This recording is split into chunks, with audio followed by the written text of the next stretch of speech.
Romanos capítulo 2 y vamos a continuar con nuestro estudio de la carta a los Romanos. Romanos capítulo 2 y vamos a ir del versículo 25 en adelante. Dejen ahí abiertas sus Biblias. En un momento vamos a leer del versículo 25 en adelante. Si regresáramos a unas predicaciones atrás, como hemos estado viendo, recordaremos que el propósito por el cual el apóstol Pablo les escribe la carta a la iglesia que se encuentra en Roma es llevarles el evangelio. Ese es el propósito del apóstol Pablo, llevarles el evangelio. Aunque ellos ya conocían el evangelio, el apóstol Pablo sabía de la importancia que es el estar continuamente predicándoles el evangelio a la iglesia. Dice en el versículo 15 del primer capítulo, dice: así que en cuanto a mí, pronto estoy a anunciarles el evangelio también a vosotros que estáis en Roma. Pablo entonces sabe de la importancia de recordarles el mensaje del evangelio, porque él, como lo expresa más adelante, él sabe que el evangelio es el único que tiene el poder para salvar a las personas de la condenación. Dice en el versículo 16: porque no me avergüenzo del evangelio, porque es poder de Dios para salvación a todo aquel que cree. Entonces Pablo sabe de la importancia que es que en una iglesia se esté predicando continuamente el evangelio. Ahora, el poder de este evangelio, que quiere decir buenas noticias, radica precisamente en que contiene el mensaje de salvación por medio del cual Cristo salva a todo pecador que de ninguna otra manera el pecador tuviera oportunidad de salvarse. Y es por eso que el apóstol Pablo no inicia su mensaje diciendo: Dios te ama y tiene un propósito, un buen propósito, un plan maravilloso para tu vida. Eso no es lo que el apóstol Pablo hace, porque eso no es lo que nosotros deberíamos de decirles a las personas. Pablo inicia, por el contrario, inicia su mensaje haciendo un análisis de la pecaminosidad del ser humano, que es lo que uno siempre debe de iniciar, hablándole a las personas, haciéndoles ver su condición de pecadores, para que ellos puedan llegar al arrepentimiento y de esa manera puedan obtener la salvación. Así que Pablo hace este análisis de la pecaminosidad del ser humano, porque todo ser humano está bajo condenación. Y al decir todo ser humano, es todo ser humano. No importa su nacionalidad, no importa su condición económica, no importa si es hombre o mujer, todos están bajo condenación. Sin embargo, como vimos anteriormente, los judíos creían que ellos se encontraban fuera del total de la humanidad. Ellos creían que ellos eran muy separados de la humanidad por haber sido la raza elegida, como viene en el Antiguo Testamento. Y es entonces que Pablo los confronta, haciéndoles ver que ellos también están en la misma categoría que los demás, y por lo tanto también necesitan escuchar el mensaje del evangelio. Los judíos tenían algunos elementos por medio de los cuales ellos creían tener la salvación asegurada, y Pablo trata con tres de estos elementos. El primer elemento con el que trata Pablo es que los judíos creían tener la salvación asegurada únicamente por ser judíos, como dice la Escritura: tú que tienes el sobrenombre de judío. Eso era el primer elemento con el cual ellos creían tener la salvación asegurada, por ser judíos. El segundo elemento también de su falsa seguridad de salvación era porque ellos habían sido los depositarios de la ley escrita de Dios. A ellos se les había entregado la ley, esto es la Escritura. Recuerden que habíamos visto en la confesión como todo ser humano, todo hombre tiene la ley escrita en su corazón, pero a los judíos se les había dejado la ley escrita físicamente. Habían sido los depositarios, entonces ellos creían también que por esa condición ellos eran diferentes a todo el resto de la humanidad en cuanto a su salvación. Y el tercer elemento de su falsa seguridad de salvación es porque ellos tenían la circuncisión. Ya en nuestra predicación anterior nos referimos cómo Pablo trata con los dos primeros elementos, les hace ver a los judíos que no por ser judíos son salvos, ni tampoco por el hecho de tener la ley eran salvos. Y vamos a tomar nosotros como referencia esto para poder ver en la predicación a continuación cómo ahora él trata Pablo con el tercer punto en esta carta, lo que es el punto de la circuncisión. Pablo ya había tratado con los dos primeros elementos, incluso en una de las predicaciones anteriores. Nosotros lo tomamos esto como una aplicación para que nosotros también podamos entender que no porque nosotros digamos ser cristianos, y me refiero a que únicamente digamos, no porque lo sea, sino porque lo digamos y porque tenemos el conocimiento de la palabra, es por lo que ya debemos ser salvos. El decir que somos cristianos no nos hace salvos. Nos hace salvos si realmente nosotros estamos dando frutos de arrepentimiento. El conocer la Escritura tampoco nos hace salvos. Nos hace salvos si nosotros estamos practicando aquello que la Escritura nos demanda. Así que en esta predicación vamos a tratar 3 puntos que vienen en esta carta. El primer punto, vamos a ver, como ya dijimos, cómo el apóstol Pablo trata con este tercer elemento de la falsa salvación, que es la circuncisión, la falsa salvación que ellos creían tener, que es la circuncisión.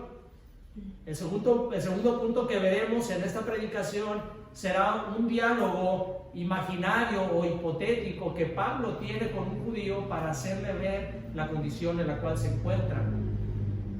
Y en el tercer punto veremos cómo Pablo termina integrando a los judíos con el resto de la humanidad en cuanto a su incapacidad para salvarse por su justicia propia.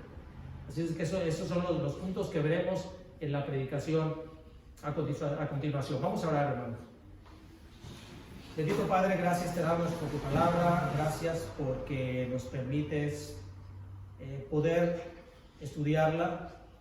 Ayúdanos a que podamos comprender en la predicación de este día aquello que tienes para nosotros.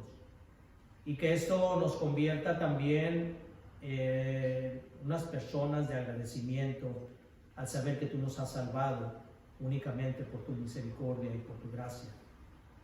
Ayúdame, Señor, a predicar fielmente tu palabra, que sea únicamente ella la que llegue a los corazones de todos aquellos que la escuchan y que sea para tu gloria y para tu honra. Te lo pedimos en el bendito nombre de nuestro Señor y Salvador Jesucristo. Amén. Dice, vamos a leer del versículo 25 del capítulo 2 en adelante. Dice, pues en verdad la circuncisión aprovecha si guardas la ley. Pero si eres transgresión de la ley, tu circuncisión viene a ser incircuncisión. Si pues el incircunciso guardare las ordenanzas de la ley, ¿no será tenida su incircuncisión como circuncisión? Y el que físicamente es incircunciso, pero guarda perfectamente la ley, te condenará a ti que con la letra de la ley y con la circuncisión eres transgresor de la ley. Pues no es judío el que lo es exteriormente, ni es la circuncisión la que se hace exteriormente en la carne, sino que es judío el que lo es en lo interior, y la circuncisión es la del corazón, en espíritu, no en letra, la alabanza del cual no viene de los hombres, sino de Dios. ¿Qué ventaja tiene pues el judío, o de qué aprovecha la circuncisión? Mucho en todas maneras. Primero, ciertamente que les ha sido confiada la palabra de Dios. Vayan al versículo 9. ¿Qué pues? ¿Somos nosotros mejores que ellos? En ninguna manera, ya que hemos acusado a judíos y a gentiles que todos están bajo pecado, como está escrito: no hay justo ni aun uno, no hay quien entienda, no hay quien busque a Dios. Todos se desviaron, a una se hicieron inútiles. No hay quien haga lo bueno, no hay ni siquiera uno. Sepulcro abierto es su garganta, con su lengua engañan. Veneno de áspides hay debajo de sus labios. Su boca está llena de maldición y de amargura. Sus pies se apresuran para derramar sangre. Quebranto y desventura hay en sus caminos, y no conocieron camino de paz. No hay temor de Dios delante de sus ojos. Pero sabemos que todo lo que la ley dice, lo dice a los que están bajo la ley, para que toda boca se cierre y todo el mundo quede bajo el juicio de Dios, ya que por las obras de la ley ningún ser humano será justificado delante de él, porque por medio de la ley es el conocimiento del pecado. Pablo inicia hablando aquí en el versículo 25 acerca de la circuncisión. La circuncisión había sido ordenada por Dios a Abraham como una marca del pacto que había hecho con él para recibir las bendiciones de parte de Dios a Abraham y para toda su descendencia. Ese era lo que había hecho Dios con Abraham cuando establece con él el pacto, le da como señal la circuncisión. Vayan a Génesis capítulo 17, no pongan una marca ahí en Romanos, vamos a regresar, pero vayan a Génesis capítulo 17 y vamos a ver qué nos dice la Escritura acerca de esto que nos habla sobre la circuncisión.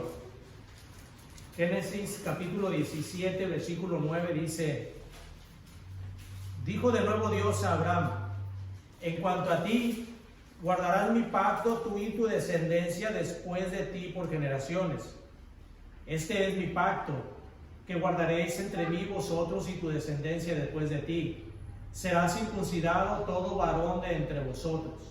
Circuncidaréis pues la carne de vuestro prepucio, y será por señal del pacto entre mí y vosotros.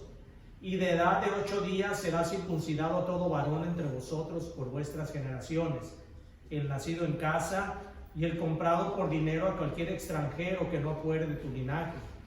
Debe ser circuncidado el nacido en tu casa y el comprado por tu dinero, y estará mi pacto en vuestra carne por pacto perpetuo. Y el varón incircunciso, el que no hubiera circuncidado la carne de su prepucio, aquella persona será cortada de su pueblo, ha violado mi pacto. A partir de este momento, los judíos tenían la circuncisión como una identificación de ser el pueblo de Dios. Por lo tanto, todo aquel que no pertenecía a su raza se le llamaba incircunciso. Es una palabra que nosotros comúnmente vamos a estar escuchando en la Escritura, incircunciso.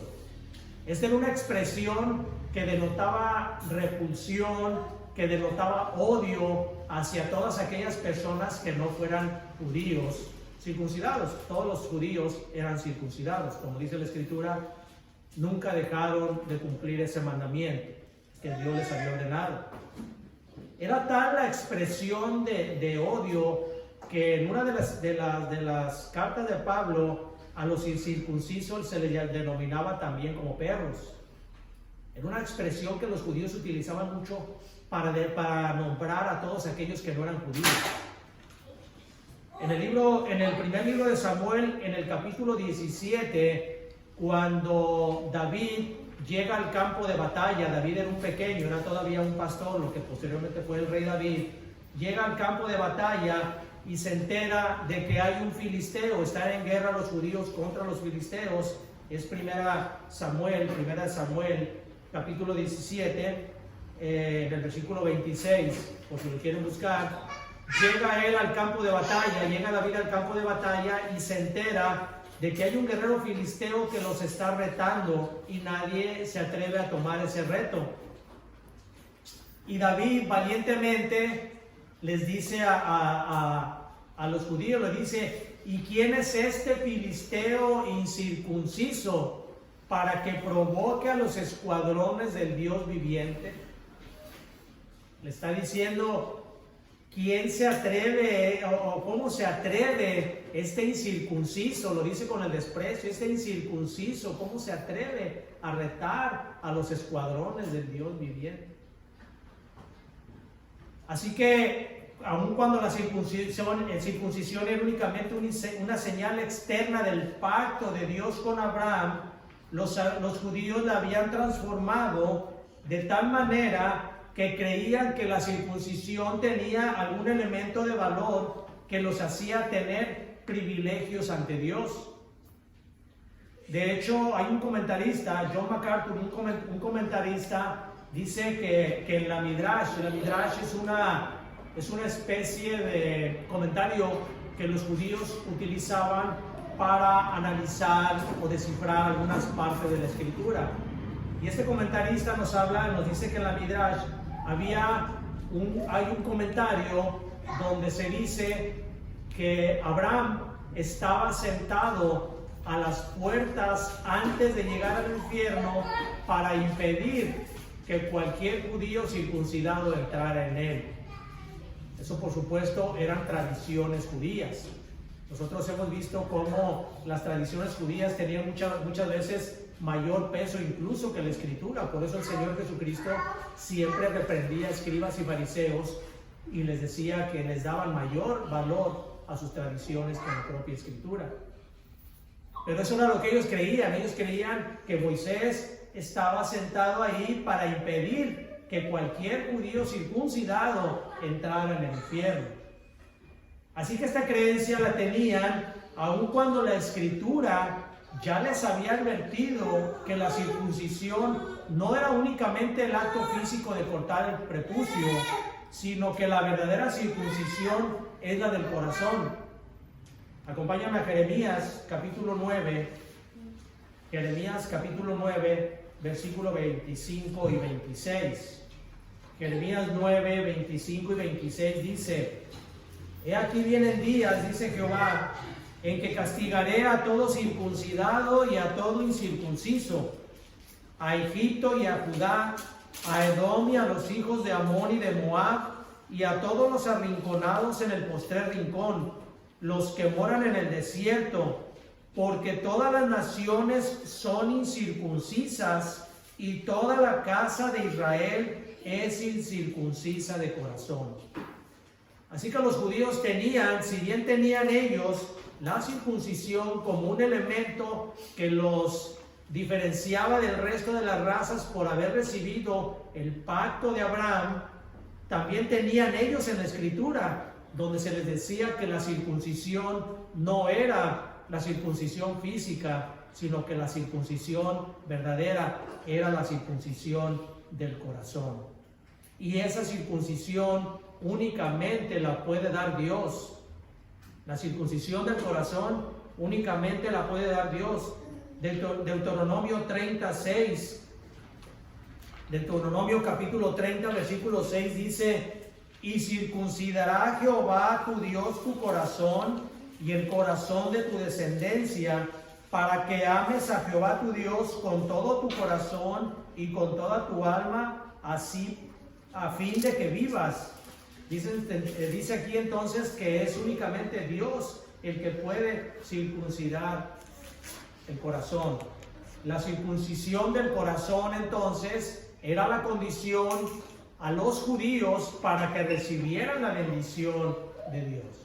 Ellos veían de manera literal la circuncisión, pero la circuncisión es de manera espiritual.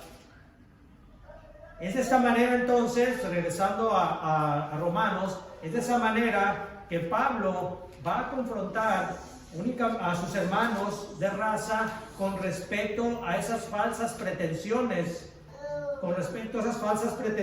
que tenían acerca de la seguridad de su salvación. Pablo amaba a los judíos, era de su raza. Pablo lo expresó varias veces: yo con todo gusto me sacrificaría por los de mi raza para que ellos entraran.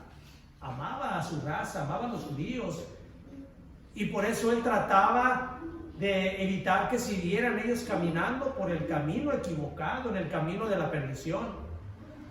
Dice Proverbios 27, 5, 6, dice: mejor es reprensión manifiesta que amor oculto. Fieles son las heridas del que ama, pero importunos los besos del que aborrece. La versión Dios habla hoy lo dice de una manera más clara. Dice: vale más reprender con franqueza que amar en secreto. Más se puede confiar en el amigo que hiere que en el enemigo que besa.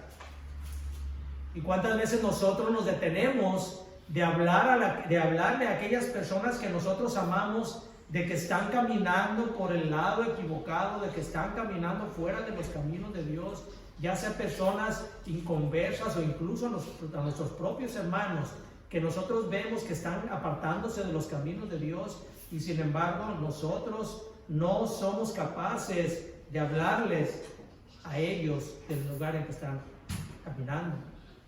O cuántas veces también nosotros nos sentimos ofendidos cuando algún hermano nos habla para corregirnos en el punto de que nos estamos apartando de los caminos de Dios. Así que Pablo les dice que la circuncisión no tiene ningún valor si no guardan la ley, dice el versículo 25 del capítulo 2. Pues en verdad la circuncisión aprovecha si guardas la ley, pero si eres transgresor de la ley, tu circuncisión viene a ser incircuncisión.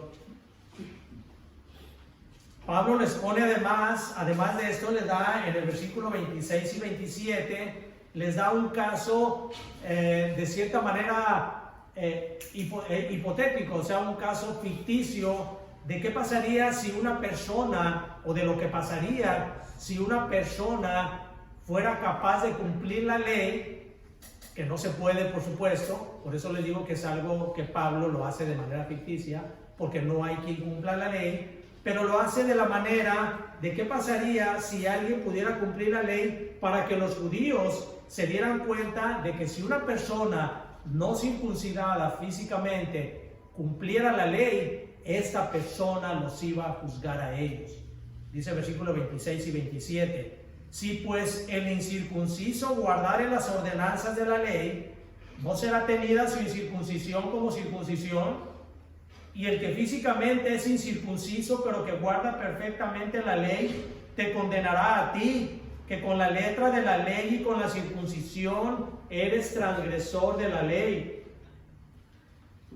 Esto que Pablo les dice, para ellos era un golpe muy duro. Recuerden que los judíos tenían a los gentiles como la cosa más baja. ¿Cómo era posible que ellos, teniendo la ley, pudieran ser reprendidos por un incircunciso que no tenía la ley y que los reprendía porque cumplía la ley, supuestamente como Pablo les decía? ¿Cómo era? No podían ser juzgados por una persona así, porque ellos habían recibido la ley de Moisés, eran circuncidados, ellos creían que tenían todos los privilegios de parte de Dios. Pero además, como si esto fuera poco, Pablo remataría este discurso a los judíos diciéndoles que los verdaderos judíos no eran los que tenían la circuncisión de su cuerpo, sino que un verdadero judío es aquel que tiene circuncidado el corazón, es decir, aquel en el cual Dios haya hecho una transformación completa en su ser espiritual. Versículo 28 y 29 dice: pues no es judío el que lo es exteriormente, ni es la circuncisión las que se hace exteriormente en la carne, sino que es judío el que lo es en el interior, y la circuncisión es la del corazón, en espíritu, no en la letra, la alabanza del cual no viene de los hombres, sino de Dios. Más adelante, en capítulos posteriores y en diferentes cartas, el apóstol Pablo va a seguir tratando este tema que erróneamente se ha enseñado acerca de que la raza judía como tal, como raza, es el pueblo elegido de Dios. Pablo lo va a tratar de diferentes maneras para hacerles ver a los judíos que realmente el judío no es por su raza, sino que el judío es aquel que ha confiado en Cristo para su salvación. La Escritura dice claramente que el judío, como ya lo dijimos, es el que tiene circuncidado el corazón. Ahora, aparentemente, con esto queda entendido que Pablo les ha aclarado a los judíos acerca de los conceptos que tienen de la falsa seguridad de la salvación. Sin embargo, no podía ser cambiado, no podía ser tan sencillo cambiar el pensamiento adquirido de generación en generación. Ellos habían recibido durante generación y generación la convicción de que ellos eran el pueblo elegido y por lo tanto el pueblo favorecido con Dios con todas las ventajas que ellos tenían. Ellos conocían la Escritura y la Escritura, en muchas partes de la Escritura nos habla del Antiguo Testamento, nos habla de que Israel era realmente el pueblo elegido de Dios. Dice Éxodo 19:6, dice: vosotros me seréis un reino de sacerdotes y gente santa, hablando de los judíos. Deuteronomio 10:15 dice: solamente de sus padres se agradó Jehová para amarlos, y escogió su descendencia después de ellos a vosotros de entre todos los pueblos. A los judíos les está diciendo. Deuteronomio 14:2 dice: porque eres pueblo santo, Jehová tu Dios, y Jehová te ha escogido para que le seas un pueblo único de entre todos los pueblos que están sobre la tierra.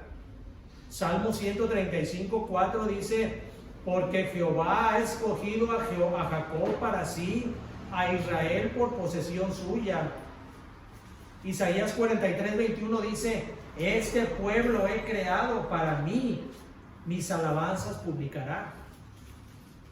Con estos versículos y muchos otros que en el Antiguo Testamento parecería que lo que Dios está diciendo es realmente que Israel, que los judíos es el pueblo elegido de Dios en el Antiguo Testamento, estaban manifestados así. Y lo eran realmente, lo eran únicamente en el sentido de que ellos se les había entregado la ley. Es por eso que Pablo les aclara que el verdadero judío no es por la raza, sino por su condición espiritual. Ese es el verdadero judío. Y más adelante Pablo lo va a mencionar en capítulos adelante, les va a hacer ver acerca de lo mismo, de que la raza judía había sido elegida por Dios para ser depositarios de la ley. Pero aún dentro de la raza judía en el Antiguo Testamento, muchas personas se condenaban. ¿Por qué? Porque la salvación ha sido, es y será únicamente por poner la confianza en el Mesías, en el Salvador, en nuestro Señor Jesucristo. Habiendo aclarado este tema, para Pablo no había ninguna duda de que Pablo les había aclarado el tema de quién era el verdadero judío. Entonces lo que hace a continuación Pablo es escribir una especie de diálogo entre él y un judío. Lo que quiere hacer Pablo es, él como judío conocía algunas preguntas que los judíos le iban a hacer. Así que Pablo escribe de una manera como si tuviera un diálogo con un judío. Es decir, como si Pablo el cristiano tuviera un diálogo con Saulo el judío. Es la manera en que él lo va a hacer. Y este diálogo se desarrolla en el capítulo 3, versículo 1, y le dice: ¿qué ventaja tiene pues el judío? Le dice, entonces, ¿qué ventaja tiene entonces el judío? ¿O de qué aprovecha la circuncisión? Y Pablo le dice: mucho, en todas maneras.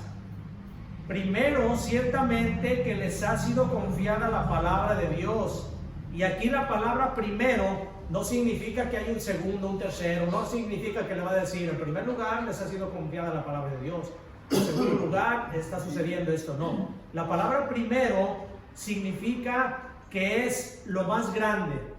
O sea, como diciendo, con esto que se les confió la palabra de Dios, es lo principal que pudo haberle sucedido. No hay un segundo punto. Es primero, como diciéndole, lo máximo es que ciertamente a ustedes les ha sido confiada la palabra de Dios. Así que sí tenían una ventaja. Los judíos sí tenían una ventaja en que ellos se les había confiado, ellos habían tenido el privilegio de haber recibido la palabra de Dios. Sin embargo, este privilegio en el transcurso de su historia demostraron que habían sido muy descuidados en la encomienda que se les había dado. Y es por eso que esto los llevó a constantes fracasos como nación, por haber descuidado aquello que les había encomendado.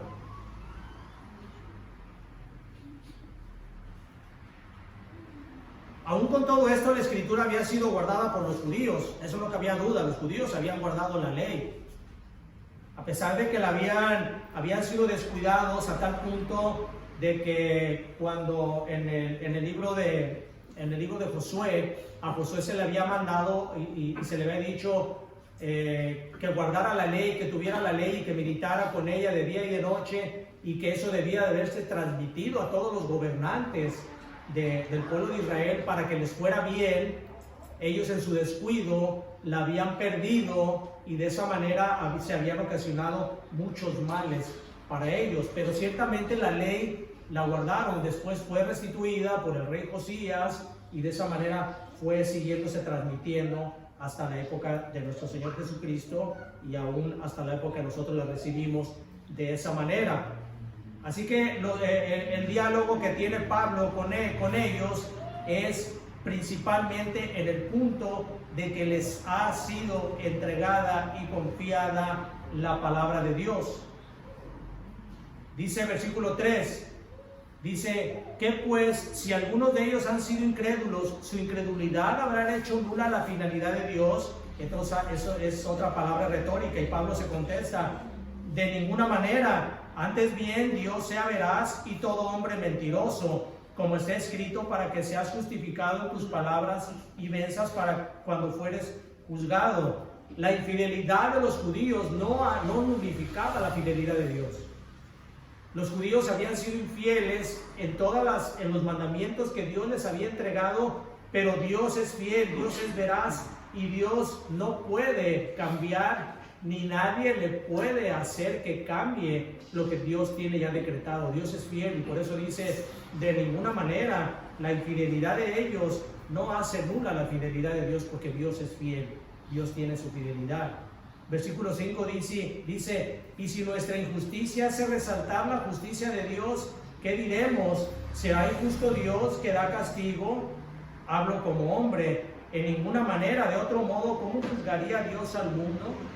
La pregunta hipotética que le haría un judío sería: entonces, si nuestra injusticia o nuestros pecados hace que Dios se glorifique, ¿es injusto en hacernos pasar por esta situación? Y dice el apóstol Pablo: de ninguna manera. De otro modo, ¿cómo juzgará Dios al mundo? ¿Cuál sería el papel de Dios? En todo caso, si Dios estuviera actuando con injusticia, Dios es un juez justo. Dios estaba actuando con la justicia que le daba su verdad y su santidad. Versículo 7 dice: pero si por mi mentira la verdad de Dios abunda para su gloria, ¿por qué soy aún juzgado como pecador? Lo que está haciendo aquí, la pregunta que está haciendo este judío, es una pregunta vanagloriosa, al punto que está diciendo: entonces, si Dios resalta su gloria cuando yo soy un gran pecador, ¿por qué se me acusa? ¿Por qué soy juzgado como pecador si está sirviendo para la gloria de Dios? Esto lo que hace Pablo con estas preguntas es estar descubriendo la maldad que hay en todo corazón humano de creer que no puede tener un Dios que lo pueda estar juzgando con una justicia santa. Cuando Pablo le dice que ciertamente en el versículo 2 del capítulo 3, cuando nos dice que sí tienen alguna ventaja de ser judíos, el judío en el versículo 9 lo que hace es que dice: entonces, con eso que nos dices de que tenemos alguna ventaja, vean el versículo 9, dice: ¿somos nosotros mejores que ellos? Con esta última pregunta, los judíos seguían con la idea de que eran mejores que cualquier persona gentil para su propia justicia. Y lo que Pablo a continuación deja en claro es que nadie es lo suficientemente justo como para obtener la salvación por sus propios medios. Va a cerrar Pablo esta plática haciendo ver que nadie puede ser justificado por sus buenas obras. En el versículo 10 en adelante, Pablo presenta una serie de acusaciones hacia el hombre impío, hacia el hombre que tiene un carácter necio, hacia el hombre que tiene cerradas las cosas a los ojos de Dios, incapaz de buscarlo e inutilizado para hacer las cosas de Dios. Y eso lo podemos ver en el versículo 10 al 12, dice: como está escrito, no hay justo ni aun uno, no hay quien entienda, no hay quien busque a Dios, todos se desviaron y a una se hicieron inútiles. Esto está demostrando el carácter de un hombre impío. el carácter de un hombre impío es de un carácter necio hacia Dios, un hombre que no entiende, un hombre desviado, un hombre inútil para hacer las cosas que demanda de Dios. No hay quien haga lo bueno, dice, no hay ni siquiera uno. Dice el versículo 13 y 14, dice, sepulcro abierto es su garganta, con su lengua engañan, veneno de áspides hay debajo de sus labios, su boca está llena de maldición y de amargura. Si en el versículo 10 al 12 Pablo refleja el carácter de un hombre impío, aquí lo que está haciendo Pablo es reflejando la lengua de un hombre pecador. Le está diciendo, los está presentando con una lengua, como dice aquí, una lengua putrefacta, engañosa, maldiciente, injuriosa, venenosa, de veneno mortífero, capaz de lanzar veneno destructor. Ese es el carácter, esa es la lengua, ese es lo que hace la lengua de un hombre impío, de un hombre pecador. Versículo 15 dice, sus pies se apresuran para derramar sangre, quebranto y desventura hay en sus caminos, y no conocieron camino de paz. No hay temor de Dios delante de sus ojos. El primer paso entonces que Pablo describe en este punto es el carácter de un hombre impío. El segundo paso es la lengua de un hombre impío, de un hombre pecador. Y aquí describe la conducta de un hombre incrédulo, de un hombre impío. Una conducta de un impío es dada al homicidio. Una conducta de un hombre impío es dada a la destrucción y a la rebeldía hacia las cosas de Dios, como dice aquí. No hay temor de Dios delante de sus ojos. Ningún hombre apartado de Cristo, ningún hombre que esté fuera de Cristo puede ser alguien que pueda ser justificado por él mismo. Cristo es el único que justifica. Todo hombre, no hay quien busque a Dios. Nadie busca a Dios. ¿Por qué? Porque está cargado, su corazón está cargado de pecado, porque su corazón no ha sido un corazón circuncidado.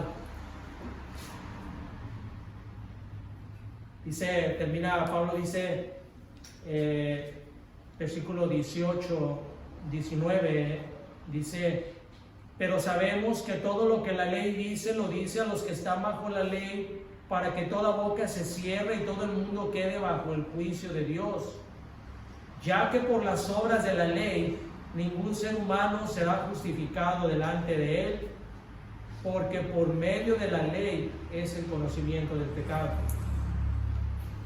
Al dejar en claro Pablo la pecaminosidad de todo hombre, tanto de judíos como de gentiles, el apóstol concluye en esta parte de la carta que el conocimiento de la ley no trae la salvación.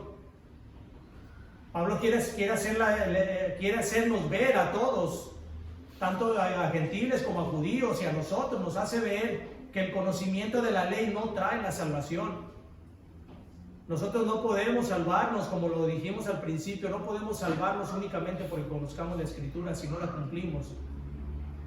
Si nosotros no caminamos de acuerdo a lo que la Escritura nos manda y hacemos caso omisos y leemos de la manera en que nosotros debemos de comportarnos, pero no lo hacemos, nosotros no podemos estar en el camino de la salvación. La ley nos sirve a nosotros únicamente para darnos cuenta de cuán imposible es cumplirla. Es para que a nosotros nos sirve la ley y para que nos demos cuenta de la necesidad que tenemos al no ser capaces de cumplirla, de la necesidad que tenemos nosotros de tener un Salvador como Cristo.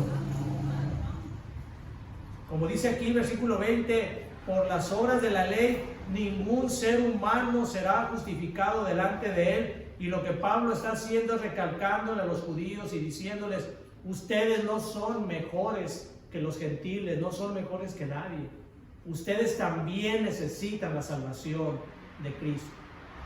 Y nosotros y cada uno de nosotros necesitamos la salvación de Cristo. Y esa es nuestra esperanza y la de todo pecador. La mala noticia es que nosotros no buscamos de Dios. La buena noticia es que Dios busca de nosotros. Porque si Dios no buscara de nosotros, nosotros estuviéramos perdidos. El mensaje del Evangelio tiene poder para salvación a todo aquel que cree, como dice el apóstol Pablo, al judío primeramente y también al griego. Tantos judíos como no judíos necesitan de la salvación de Cristo. Ahora, el apóstol Pablo nunca minimizó el pecado. El apóstol Pablo siempre le dio la importancia que merita el pecado. Es por eso que constantemente el apóstol nos habla primeramente de la pecaminosidad del hombre, porque es la manera en que nosotros podemos darnos cuenta del estado en que estamos. Si nosotros no entendemos que nosotros estamos en una condición de pecadores, no podemos tener el deseo de recibir el remedio para ese mal. Esa es la verdad del Evangelio. La gente está cegada por Satanás, pero eso, así como el apóstol Pablo nunca se desanimó, eso no debería a nosotros de desanimarnos y tampoco de admirarnos por esa gente que está caminando en los caminos de maldad. No podemos ni debemos nosotros de admirarnos porque nosotros estuvimos en esa condición. Por lo contrario, debemos de tener compasión por sus almas y luchar incansablemente para llevarlos a los pies de Cristo, porque eso es lo que necesitan, como nosotros lo necesitamos. Alguna vez es lo que la gente necesita: conocer el Evangelio, ir a los pies de Cristo en arrepentimiento, para que el Espíritu Santo ponga la fe necesaria para creer en Cristo y de esa manera alcanzar la salvación. Para todos hay esperanza, hermanos.